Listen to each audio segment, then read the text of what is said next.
ପିଲାବେଳେ ମୁଁ ଯେତେବେଳେ ଛୋଟଟେ ହେଇଥିଲି ତ ମୁଁ ମୋ ବୋଉକୁ କୁହେ ବୋଉଲୋ ମୋତେ ମ୍ୟାଗି କରିକି ଦେଉନୁ। ମୋ ବୋଉ କୁହେ ମଇଦା ଗୁଡ଼ା ଖାଲି ଖା, ଭଲ ଜିନିଷ ଆଉ ଖା ନା, ମଇଦା ଖା। ମୁଁ କହିଲି ତାହେଲେ କ'ଣ ଗୋଟେ ଭଲ ଜିନିଷ ନହେଲେ କରିକି ଦେଉନୁ। ତ ସିଏ ଆଉ କରିବ କ'ଣ, କହିବ ହାଣ୍ଡିରେ ସଜ ପଖାଳ ଅଛି, ଆଉ ଚୁଲିରେ ଆଳୁ ପକେଇକି ରଖିଛି ଗିନା ଘୋଡ଼େଇକି, ତାକୁ ନେଇକିରି ଚକଟିକି ଖାଇଦେ, ନହେଲେ ଶୁଖୁଆଟା ଚୁଲିରେ ପକେଇ ଦେଉଛି ପୋଡ଼ିକିରି ଖାଇଦେ। ତ ମୁଁ ଆଉ କ'ଣ କରିବି, ମୁଁ ସେଇଆକୁ ସଜ ପଖାଳ ଭାତ ଗୋଟେ ଗିନାରେ ନେଇ ଆସେ, ଆଉ ଆଳୁ କିମ୍ବା ଶୁଖୁଆ ଭଜା କିମ୍ବା ଯଦି ତରକାରୀ ପତ୍ର ଦ୍ୱିପହରରେ ବଳିଥାଏ ତାକୁ ଲଗେଇକିରି ମୁଁ ସନ୍ଧ୍ୟାବେଳର ଜଳଖିଆଟା ଖାଇଦିଏ। କିନ୍ତୁ ଏବେକା ପିଲା ତ ଆଉ ସେମିତି ଆଉ ଖାଉନାହାନ୍ତି। ଶୁଖୁଆ ଖାଇବା କହିଲା ମାନେ ସେମାନେ ନାକ ଟେକୁଛନ୍ତି।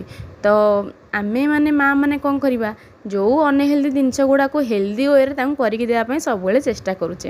ତ ମ୍ୟାଗି ମୋ ପୁଅ ଯେବେ ବି ଖାଇବା ପାଇଁ ଜିଦି କରେ ମୁଁ ତାକୁ ଏମିତି ଢେର ସାରା ଭେଜିଟେବୁଲ୍ ପକେଇକିନା ଖାଇବାକୁ କରିକି ଦେଇଦିଏ। ସେ ମୋତେ କୁହେ ମାମା ଲୋ ତୁ ମୋତେ ଠକିଦେଲୁ ନା, ମୁଁ ତୋତେ କହିଥିଲି ଖାଲି ପ୍ଲେନ୍ ମ୍ୟାଗି ଦେବାକୁ, ତୁ ବହୁତ ସାରା ପରିବା କାହିଁ ପକେଇକି ଦେଲୁ। ମୁଁ ତାକୁ କୁହେ ପରିବା ଖାଇଦେଲେ ତୋ ହାଡ଼ ଷ୍ଟ୍ରଙ୍ଗ ରହିବ, ଏମିତି ହିଁ ତାକୁ ବୁଝେଇକିରି କରିକିରି ଖାଇବାକୁ ଦେଇଦିଏ। ଆପଣଙ୍କର ପିଲାବେଳର ଅନୁଭୂତି କ'ଣ ଅଛି? ଯଦି ଆପଣ ସେୟାର କରିବାକୁ ଚାହାନ୍ତି ମୋତେ ନିଶ୍ଚିନ୍ତ ଏ ଭିଡ଼ିଓର କମେଣ୍ଟରେ ସେୟାର କରିବେ।